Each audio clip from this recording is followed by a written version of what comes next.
Hello guides मुई Sasmita Raut SR हबीज रु चलून आज पेचवर्कर गोटे संबलपुरी शाढ़ी आपण मानकु मुई जेनटा निजे स्टिच करिछे सेटा देखाबी। बहुत कम कॉस्ट रे मुई ई शाढ़ीटा निजे स्टिच करिछे। तो स्टार्टिंग रे जेन ग्रीन कलर अच्छे सेटा गोटे जॉर्जेट शाढ़ी आनिथिली।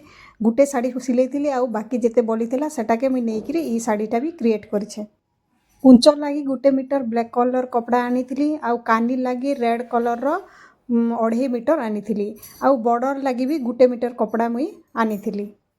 आपण माने भी निजर इच्छा अनुसार केन भी कपड़ा नहीं के आपण निजे स्टिच करि पारबे एंता कलरफुल साड़ी जेनटा कि बहुत सुंदर लागसी आउ बहुत कंफर्टेबल है आउ सबकनु किछि रेयर ही लागबा।